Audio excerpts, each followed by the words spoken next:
Today, you get my secret weapon. If you've been struggling to achieve even the simplest goals, if you've been finding yourself distracted by social media more than usual or eating more than you want to, then you need to get this episode in your ears. Buckle up, friends, because I'm about to drop the number one reason we don't achieve any goals, whether it's cleaning out the garage, to losing weight, or even making a change to your career. And I'm going to give you 3 things you can start doing today to overcome this problem. You're listening to the Career Change Podcast with career coach, mum, and ex-corporate girl, Gina Hubbard. This is a no BS discussion about everything to do with your career, including how to make those hours at work happier, easier, and more fulfilling so that you can get on with living the life that you want. So, let's get going. Welcome back to the Career Change Podcast, my friend. Today, I want to bust a myth. I want to be a myth buster. And this myth, I think it affects all of us.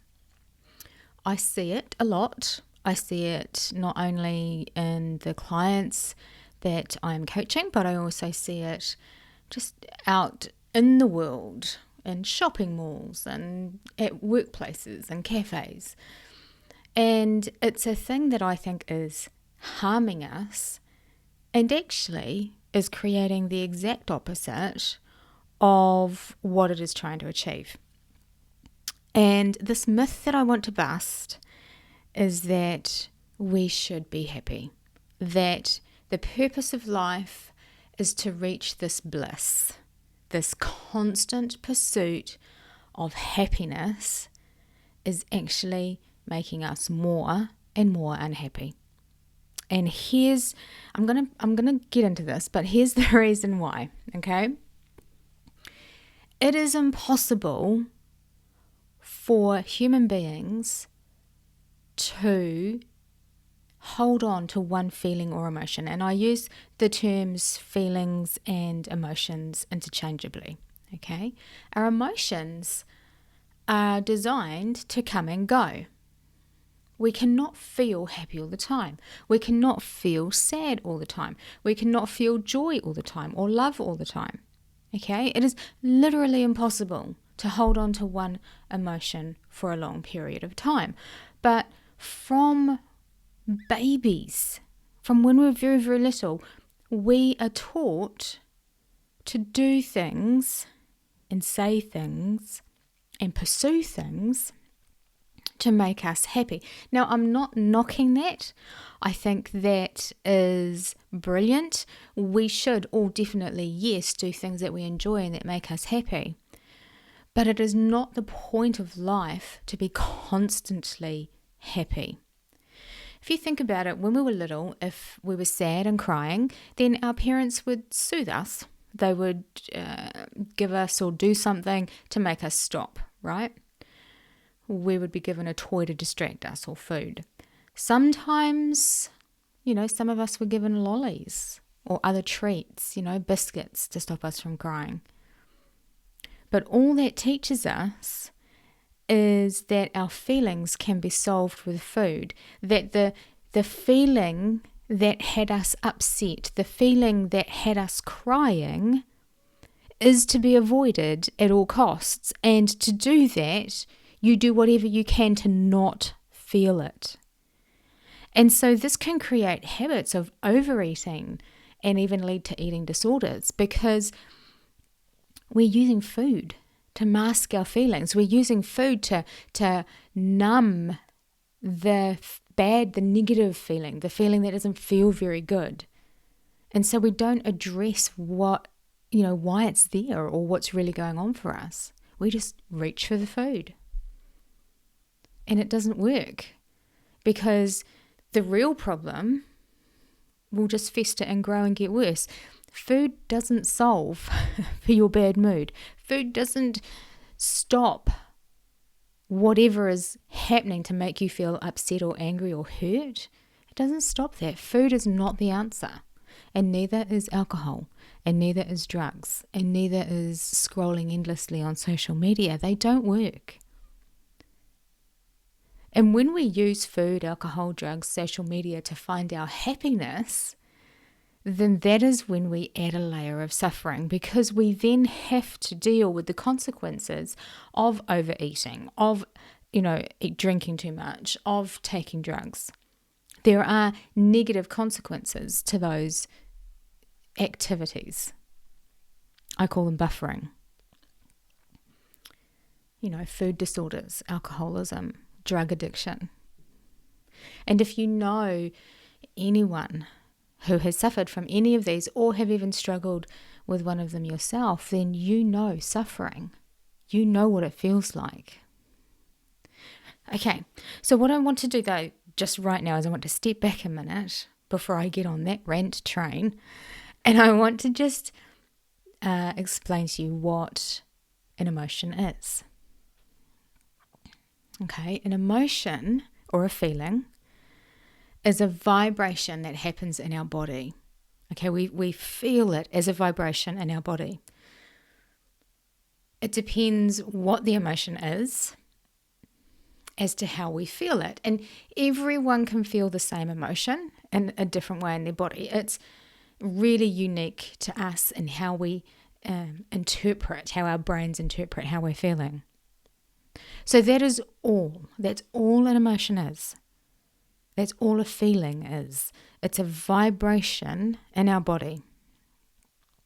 Now, that's not to be confused with physical sensations like the pain when you stand on some Lego. That is a sensation of pain. And that's a message from our body that something hurts. That's very, very different to an emotional vibration. And I think it's a topic that's really worth getting to know, is what your emotions are and what they're for. So I'm actually going to do a whole other episode on that, because I think it's essential to having a happy life. It's essential to achieving any goal. It's essential to any sort of change that you want to make. But for the purpose of today, that is what an emotion is. It's a vibration in our body. That is it. So let's think about this for a moment. That is all we are trying to avoid and numb and run away from when we overeat, when we scroll, mindlessly on social media. That's all we're trying to avoid desperately, is a vibration in our bodies. Now, I'm going to hand on heart say that I agree with you that shame and humiliation do not feel good. They don't. They suck. I hate them. Shame especially is a real gnarly feeling in the body. Right? They are the worst.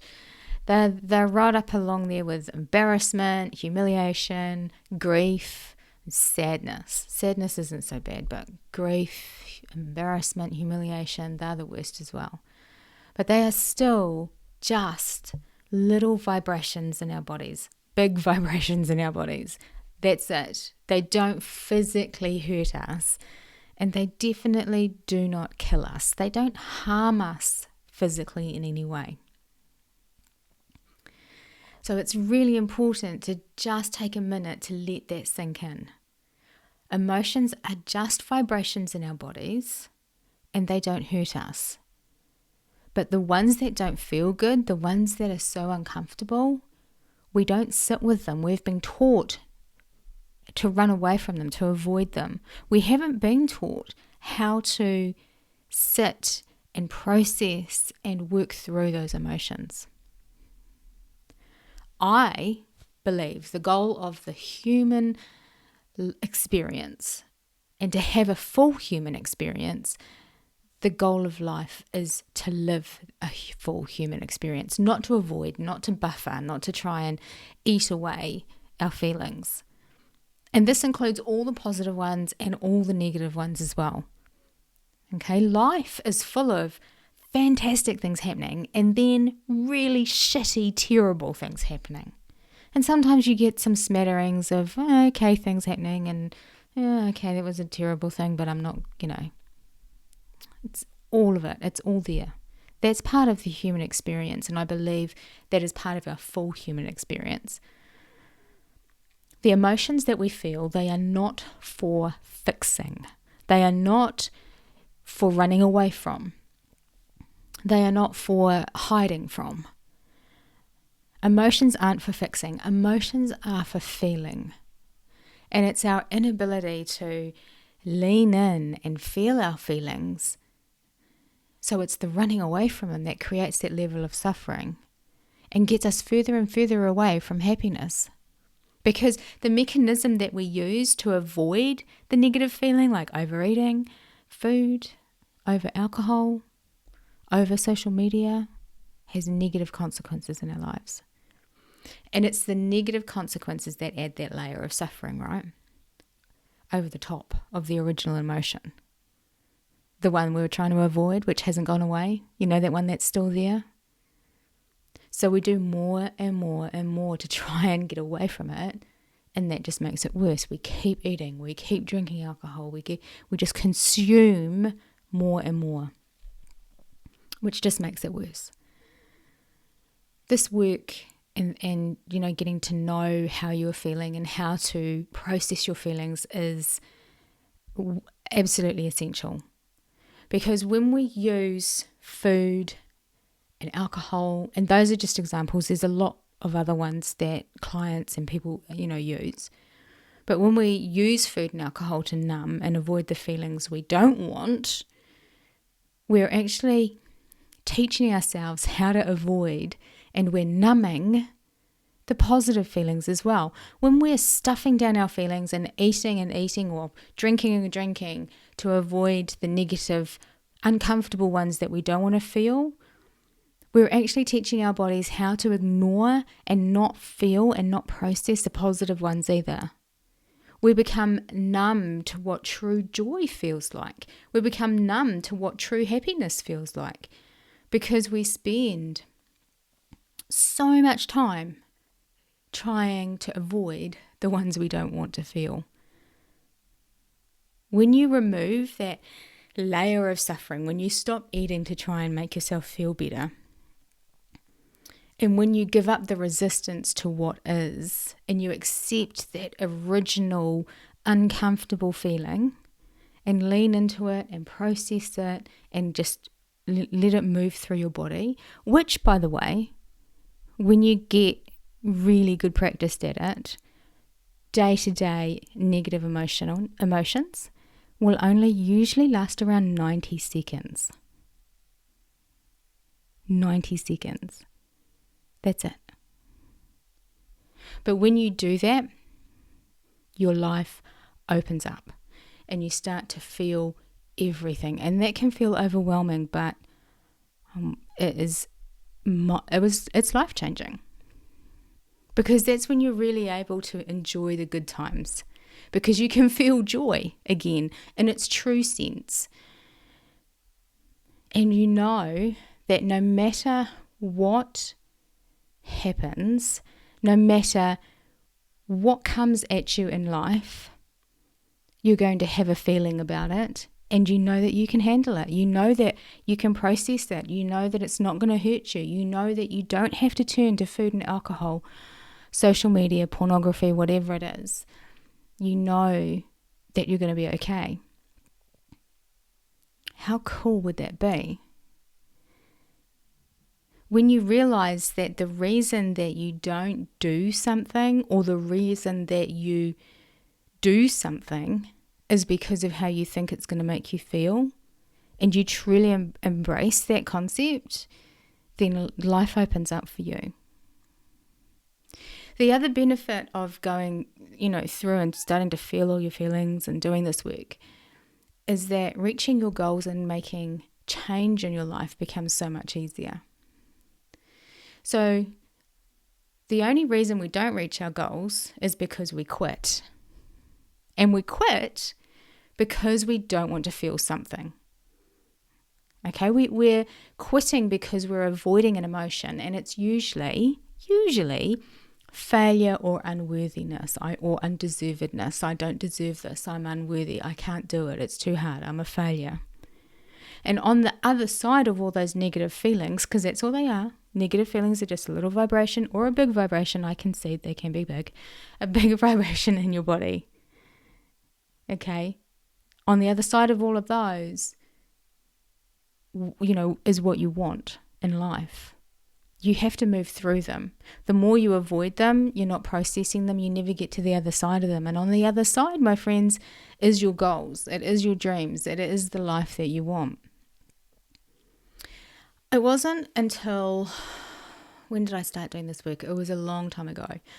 But it wasn't until I started doing this work of feeling my feelings, not trying to eat my feelings and drink my feelings, that I realised how ingrained into our society eating and drinking alcohol to solve for normal everyday emotion really is. And it's an epidemic. And to unwind all of this, I had to do 3 things. And I'm going to share those with you in a minute.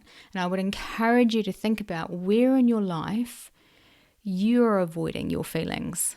Okay, where are you stuffing your feelings down and not accepting how you are feeling, not looking at why you're feeling that, because that's another reason we stuff them down and we try not to feel them.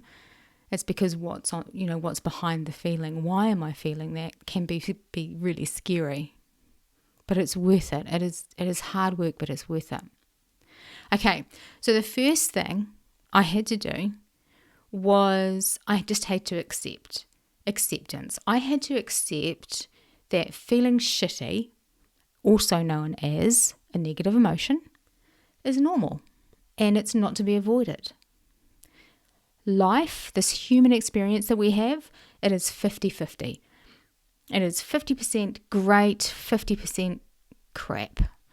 And if you can accept that, then you remove a layer of suffering in your life because you're resisting it. And once you stop resisting it, life actually gets easier. It will start to flow a lot better for you. You'll feel a little bit more aligned. And I had to be willing to do that. I had to be willing for it to be really hard. And I had to be open to the idea of feeling uncomfortable some of the time, knowing that I'm not going to die, I'm not going to be harmed. It's just a vibration in my body. And this is how it goes. And everybody feels it. And that's okay. Okay. I had to go, okay, bring it on. I can deal with it. No more chasing eternal happiness through buffering, through food, alcohol, through social media. It just doesn't work. The second thing I had to do was I had to feel my feelings and be open to feeling my feelings. Okay, so there's the acceptance that actually negative emotion is normal and it's for feeling. And then the willingness. You had to just actually feel them. You have to be willing to feel your feelings and not use them as an excuse to eat or drink. And I, for years, suffered from the negative consequences of overeating, and I struggled with my weight. And sometimes I still do, but that's the topic for another podcast.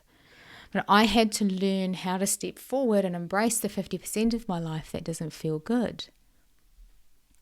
And it might not be 50%. Some of my clients say to me, Gina, 80% of the time my life is really great. That's fantastic. That is absolutely fantastic for you if that is correct.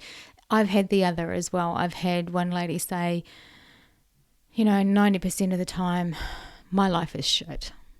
So I use 50-50 very loosely, but pretty much if we can get into the flow and rhythm of our lives and take care of ourselves and have our own backs, then 50-50 is, I hope, decent.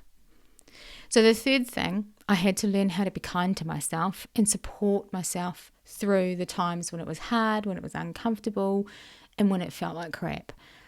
Making any sort of change is really hard. And I had been taught, mainly through society and the way that I was raised, that you have to whip yourself into shape, okay? That the easiest way to get myself to do something that I don't want to do is to be a bully, to bully myself into doing it. And I realized that I was speaking and treating myself in a way that I would never do to anybody else. I was being so hard on myself and really, really mean, and I needed to stop for 2 reasons. One, it doesn't feel good. It just made it harder to achieve my goals because I was trying to achieve my goals in a place of being whipped into shape. It wasn't fun. Trying to achieve your goals when it doesn't feel like fun, when you're not having fun along the way, who even wants to do that? But that's what I was doing to myself, and a lot of us do that to ourselves. And number 2, it doesn't work. It really doesn't work. I wasn't really changing anything, not long term anyway. As soon as I reached my goal and I stopped beating myself up, then I just slipped back into my old habits and my old way of doing things. So that change doesn't last. So it has gotten easier, this whole feeling the feelings, not reaching for the packet of biscuits or the bottle of wine every time I've had a shit day. Like, that has taken work, but it's worth it. And it's life-changing, actually, this work, and I highly recommend it. So try putting these 3 tips into action, okay? It is as simple as being aware of when you are trying to avoid your emotions and being really honest with yourself. What emotion are you trying to avoid? Why? What has triggered that emotion? Why do you feel like that? And just take a deep breath. Get out of your head for a moment and feel that emotion in your body. Tell yourself it's not going to hurt you. It does feel uncomfortable. Yes, I concede that, but you can handle it. And be honest with yourself about what you're missing out on by avoiding this emotion, because you are stopping yourself from taking action which will create a result in your life. Do you really want that result? There are consequences to any action that you take. One path is going to lead you closer to your goal. The other path is going to lead you further away. You've got to be honest. You've got to stop telling yourself lies. You've got to tell yourself the whole truth. Do you really want that goal? It's okay if you don't. It's okay if you don't want to lose weight. It's okay if you don't want to stop drinking wine. It's all okay, but don't do it to cover up emotions that you don't want to feel. You have to be willing to feel an emotion and to take action. And you have to watch how you talk to yourself as well. It's really important. Don't beat yourself up, please. Are you beating yourself up in the way that you talk to yourself or treat yourself? Be honest. We're just friends here. You can tell me. Would you talk to your kids or your best friend the same way that you talk to yourself? It's quite eye-opening when we start to be aware of how we're thinking, of the thoughts that are running through our heads. And if the answer is no, and if you want to change it, then I would like to just gently and kindly offer that you be nicer to yourself, be your own best friend. When you're struggling, what would your best friend say? Say that to yourself. Avoiding our emotions equals checking out of and avoiding our lives and missing out on what the universe has in store for us. And guess what? It's more than you could possibly imagine, my friend. You know that you want a change. You know you want to change your career. You know you want to change your life. What would your life look like if you decided today to accept all the feelings you've been avoiding? If when they come, you lean into them instead of running away and eating or drinking or scrolling on social media. Just this one change to your life could have enormous positive effects. It could even be, dare I say it, life-changing. So where are you avoiding your emotions? Where in your life are you going to such great extremes to avoid your emotions? What are you really hiding from? Is a vibration in your body a good enough reason to miss out on the life you want. Hey there, are you ready to know exactly why you can't make any progress in your career? If you've been working hard and are feeling burnt out and trapped, but you're not sure why, or you don't even know where to start to make positive change, then I've got you covered. Imagine what it would be like if you could earn the salary that you want, feel energized by what you do, and be free of self-doubt. And I'm here to tell you that you can. Your lack of confidence might be holding you back, and you might not even know it, so let's fix that. Click the link in the show notes to get my free masterclass on the 3 ways your lack of confidence sabotages your career and how to turn it around and get the salary you deserve. Inside, you'll learn the 3 key ways you might be sabotaging your own career, how these show up for even the most accomplished and self-aware woman just like you and me, and how to get your mojo back, reclaim the power in your career, and start finally earning the salary that you deserve. Born out of the blood, sweat and tears of going through this myself and the hundreds of hours of coaching women just like you to their own career success, the 3 ways I'm teaching in this training are little known and hardly talked about. So head over to the show notes now and click the link to get the free and instant access to this masterclass.